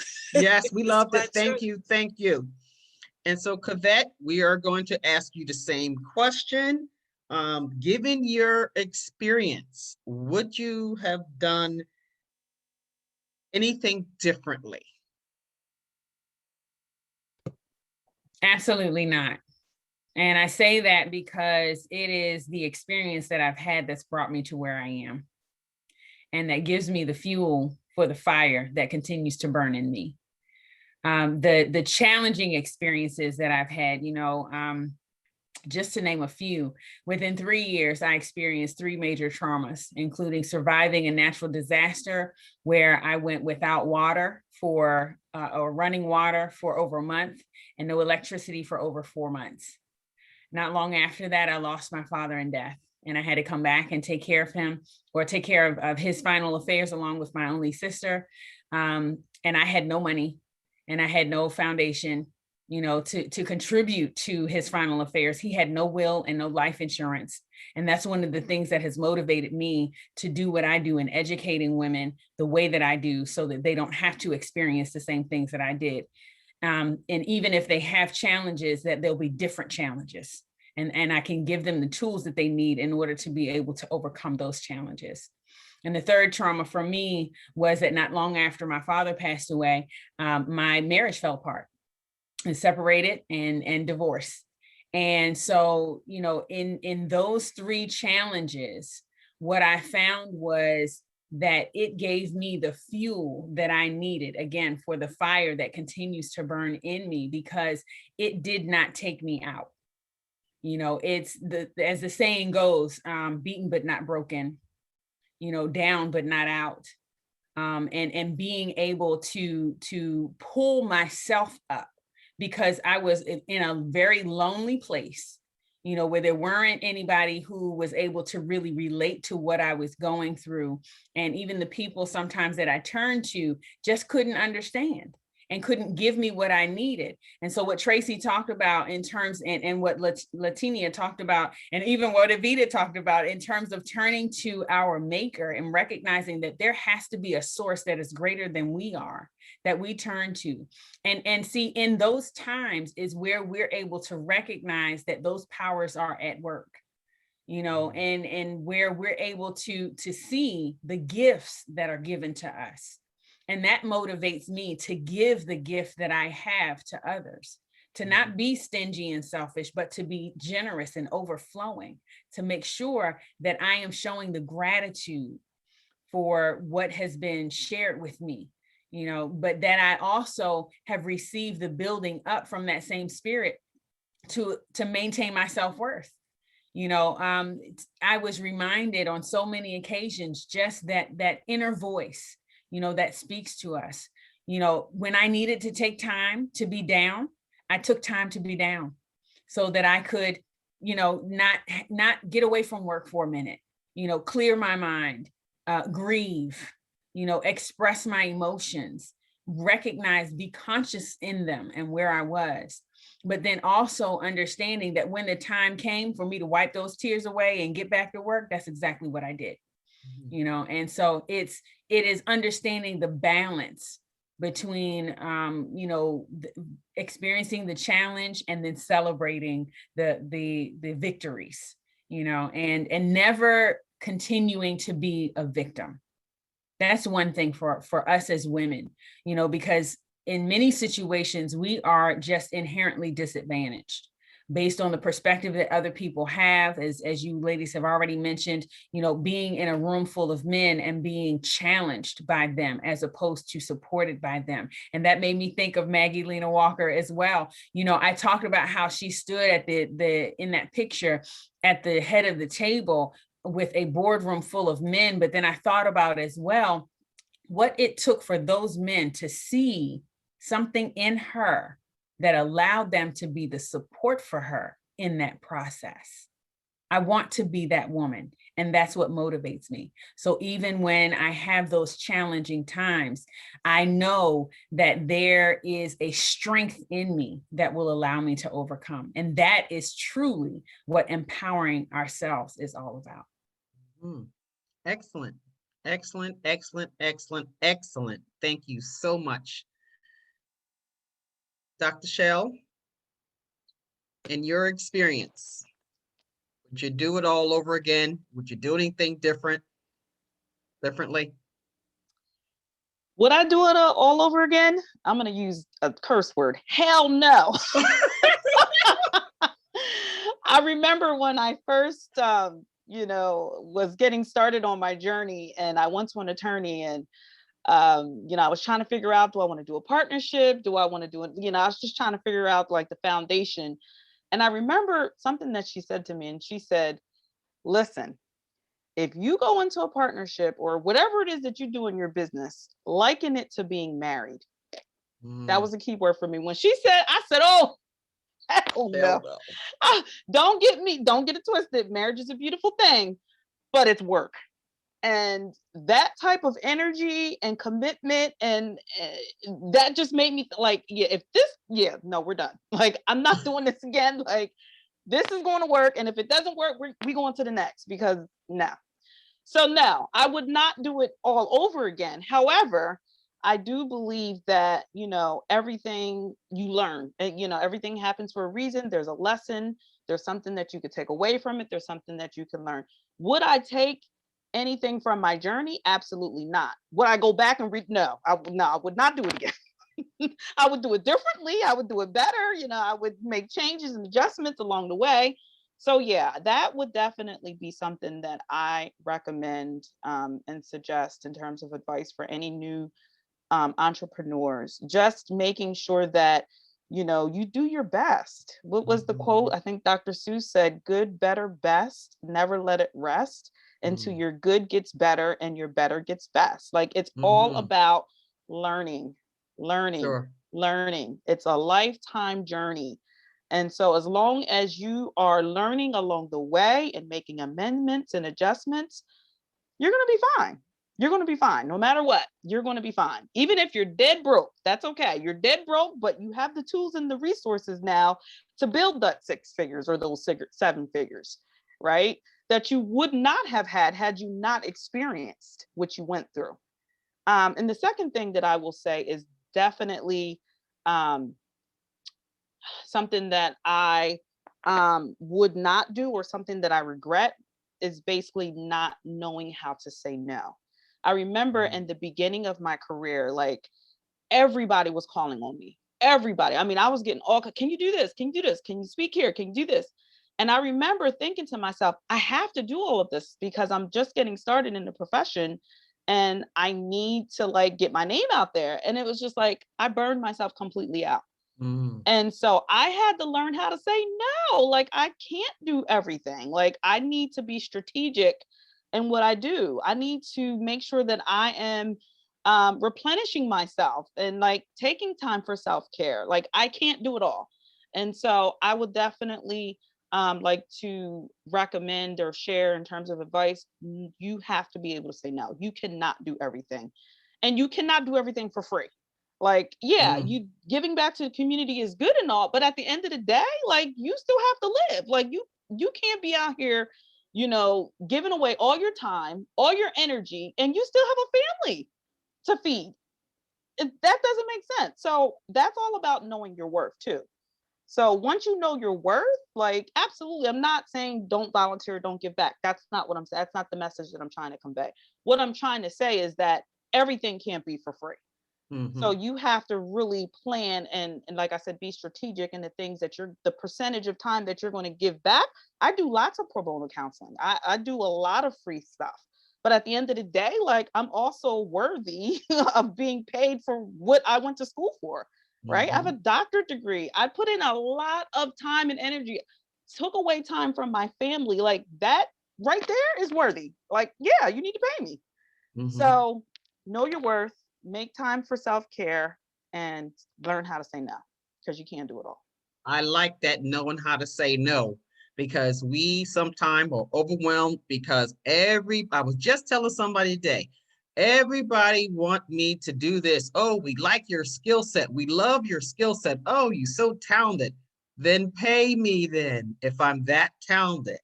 So I just had the same conversation today with my daughter. Then pay me if I am that talented. So the answer is no.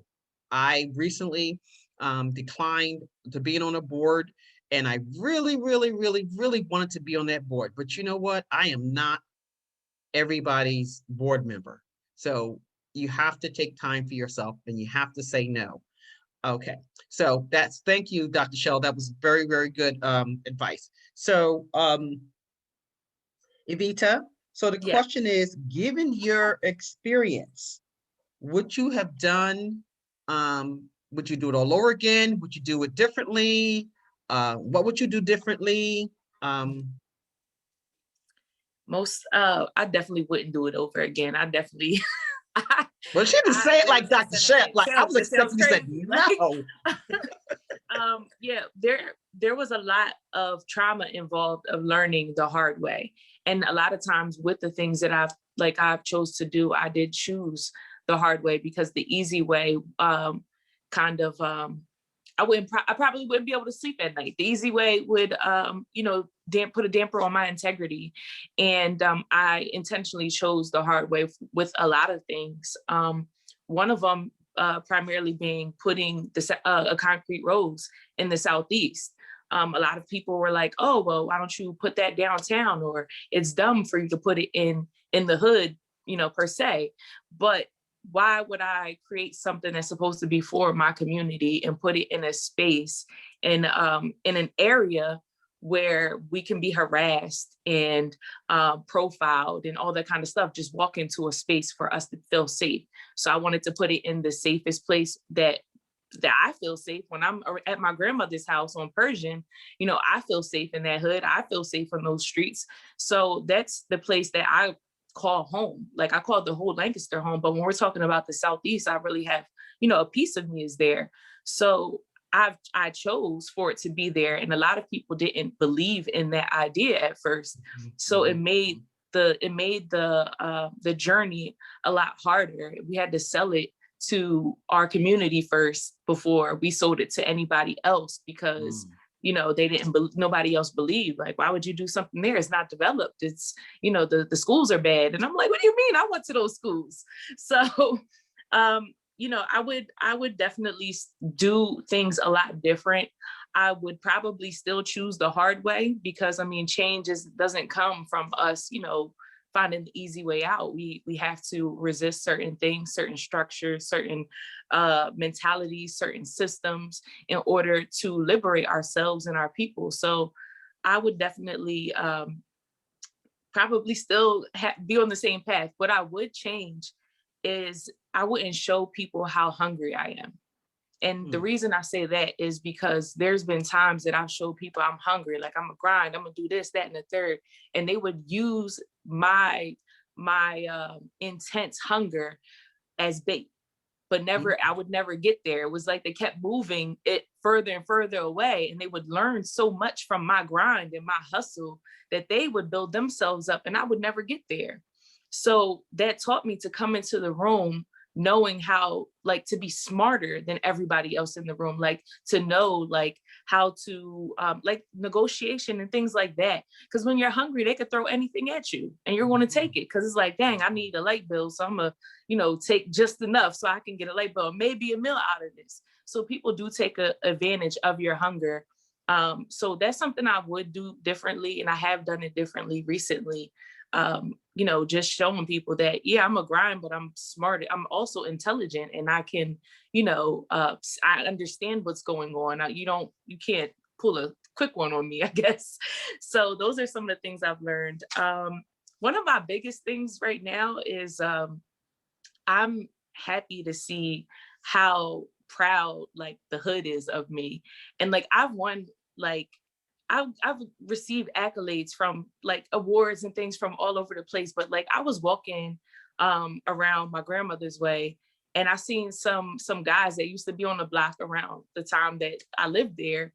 And they jumped out the car. They was like, yo, Vita, I just want to let you know I'm really proud of you. And whatever you do, we support. Like it really like uplifts us to see somebody from around our way make it.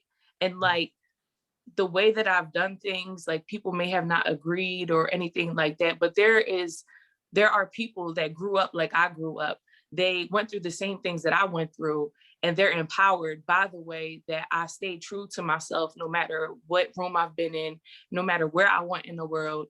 And I'm very proud of, my success and my journey and just being able to, keep staying true to myself, because it is very hard. It is very hard. So I would do things a little bit differently, but I would still choose this path. Absolutely. Well, I just want to let you know, not just you, Evita, but everybody on this call that, when I see sisters winning, I like to do hashtag your tribe is proud of you. And not, Thank you. not just sisters, but I do it all the time. But when I say that, that means it's coming from my heart.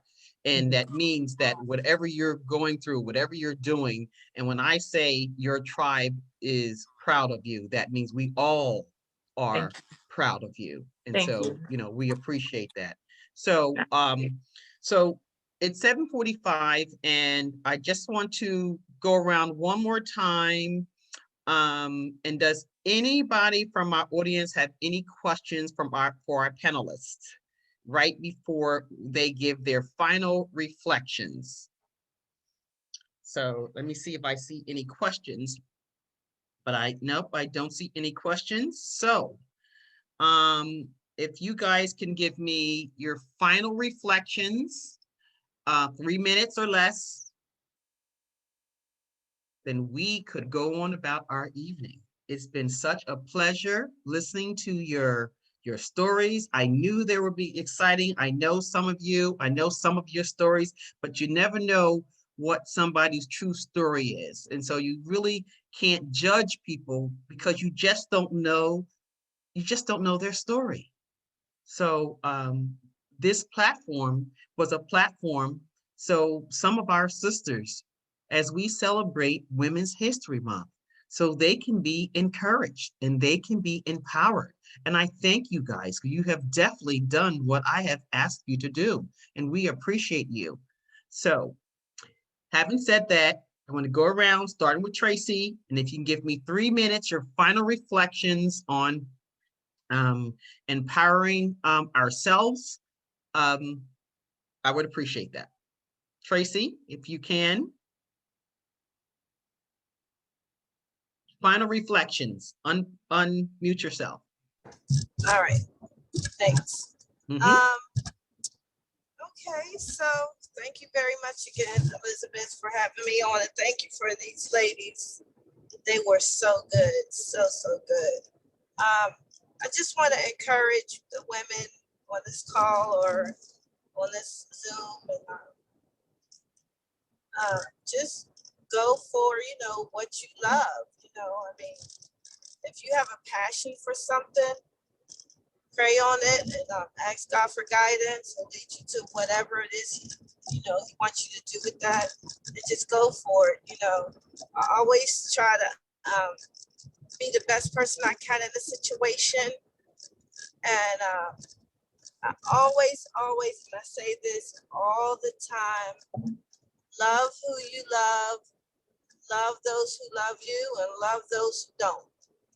We're in a world right now where there was and there still is so much hate and everything, but what I'm finding, and it's been my experience through the pandemic, there's a whole lot of love. It's I've seen it, I feel it all the time.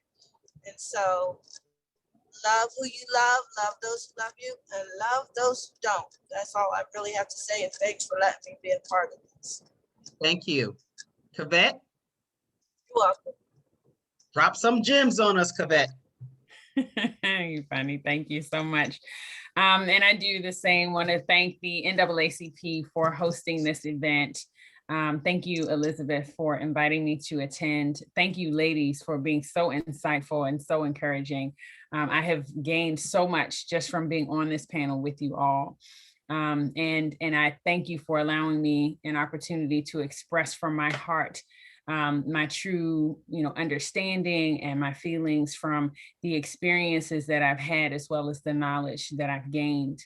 For me, this is all about understanding how our emotions affect our money management. And that's so that we can make better decisions. And so that we're able to create better habits, to experience not only the quality of life that we desire, but our ultimate success in fulfilling our purpose. And so that is, to me, what empowering ourselves really and truly means. It takes for us to recognize where we've come from the past in our history, whether it be the distant past in the history of our community, or it be in our own past, in our relative history, knowing what our family members have experienced and recognizing what, even if we have an opportunity to do our genealogy research and to recognize where we have come from. Because there's so much to be said about what is passed down in our DNA. The things that I understand and have grown to appreciate so much are the strength of my ancestors. Those who were before me, who were seen as a strong people, and then those who were even put to work and became an even stronger people in their challenges. That to me is the ultimate in life. It's when we're able to look at our experiences and recognize we can't change anything of our past. Maybe we made some bad decisions. Maybe we don't feel like we made the right choices. But being able to not judge ourselves and being able to be forgiving and loving towards ourselves means that we recognize that we did the very best that we possibly could in the moment at the time. And that now we have an opportunity to choose differently. If we want to make it better, now is the time to do so. We think about that big picture, but we can only create that based on what we do now. So we have to be present. We have to be conscious. We have to be conscious of what we're learning. And there's a phrase that I will leave with you called conscious competence. It is the process of understanding what you're learning as you go through the process so that you can take that information and pass it on to someone else. So be conscious about your competence so that you can continue to make an impact on the future, and we can see ourselves not only positively, but continuing to be productive and making the progress that our ancestors dreamed about. Okay. Whoa, that's a lot. Thank you. Thank you. Thank you. Thank you. Thank you. Thank you. Tina, Dr. Shell, come on, drop some gems. Okay, yes, definitely want to thank, again, the NAACP for sponsoring this amazing event to empower women. Also thanking you again, Elizabeth, for reaching out. I was on my vacation. And yes. I remember receiving that text. I said, listen, I'm on vacation, but yeah, I'll do it. I'll get back to you. So, but I'm so thankful that, you thought about me and, invited me to be a part of this amazing panel. The one thing that I hear loud and clear, and it's something that my mom always told me every time we had a conversation, because she was my prayer warrior. So I always took everything to my mom. And she always said to me, and I had to write it down, all things are possible if you only believe. And she would say it over and over and over. And it starts with you. And it starts with me. And it starts with us. We have to believe. If we don't believe, nothing else is going to matter. Somebody else can have all the faith, all the belief in you, but if you don't believe in yourself, this journey cannot be taken. You have to believe in yourself. And so if you believe, all things are possible. We have to be able to speak our truth as women. Oh my goodness, we have so much that we have overcome, that we're overcoming. Like, we have so much to share. We have so much to give.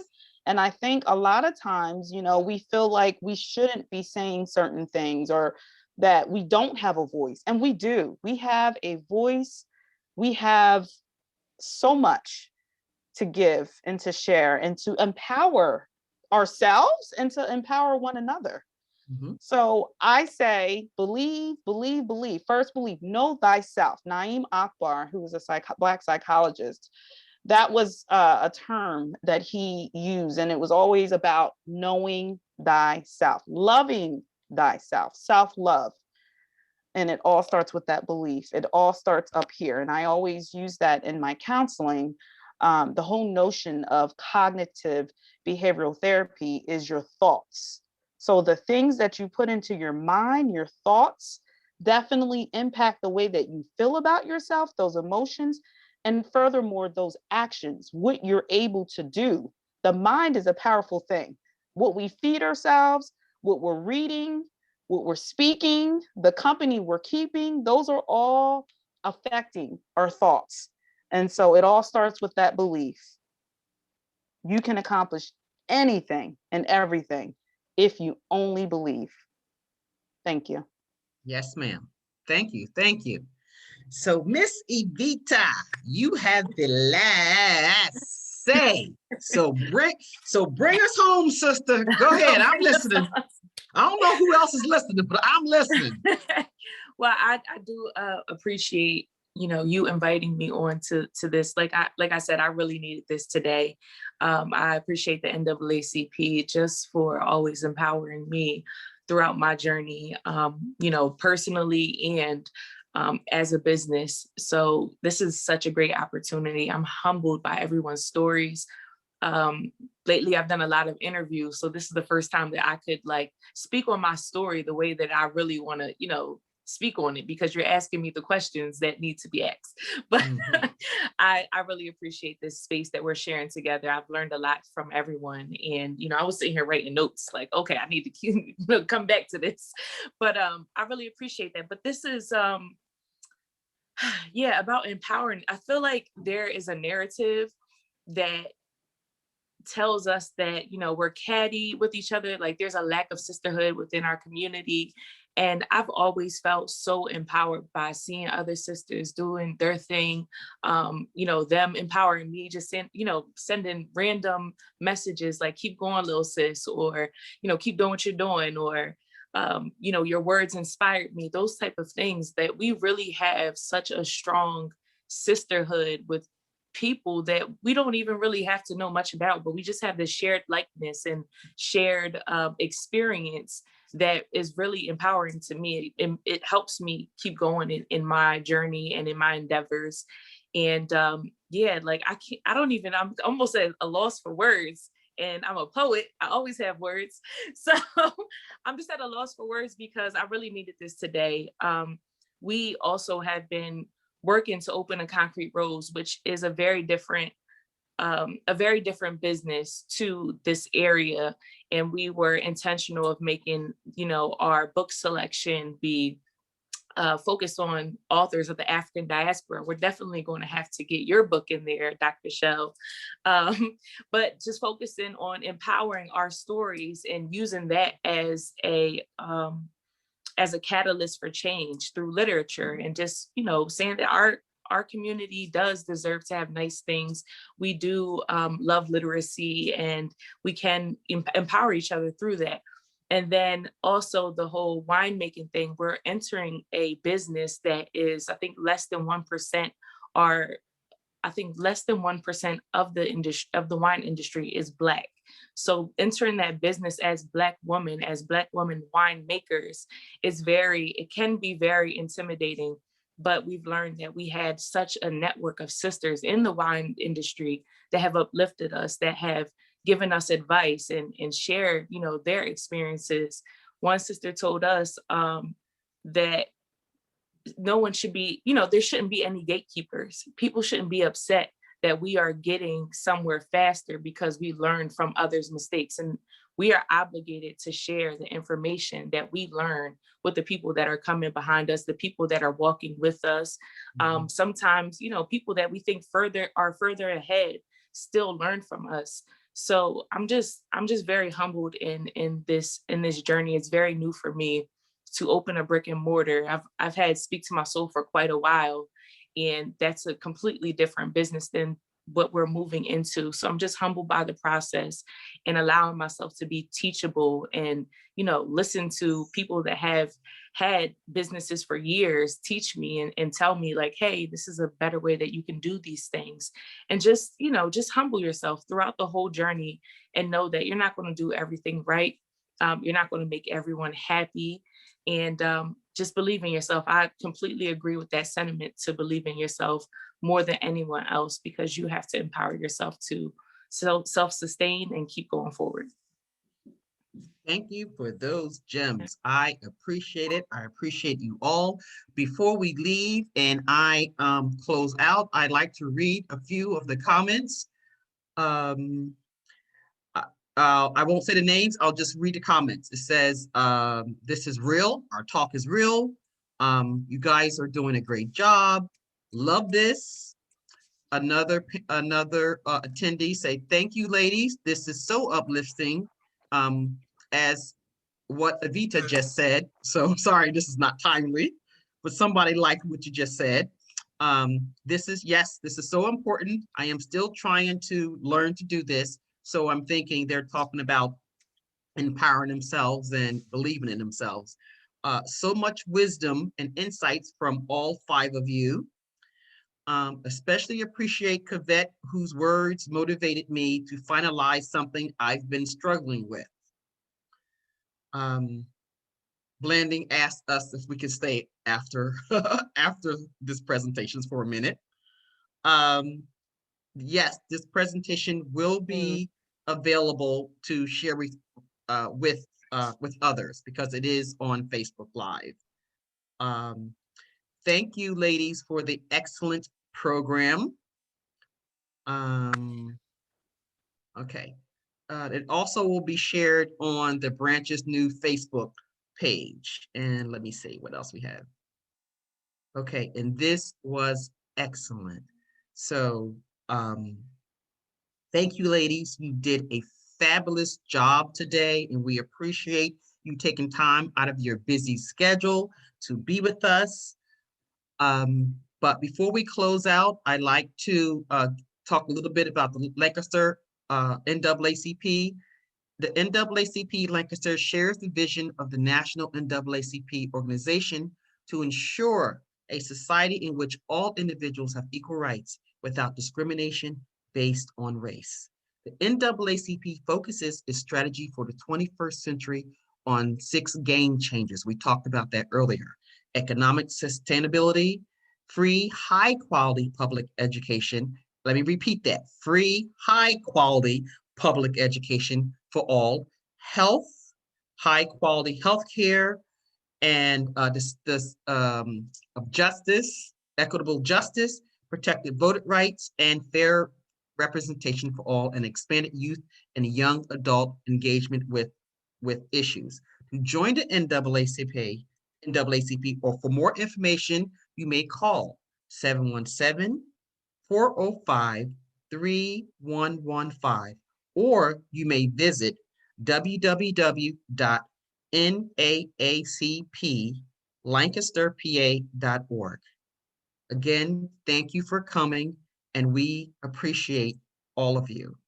And with that, I'll say good night and peace.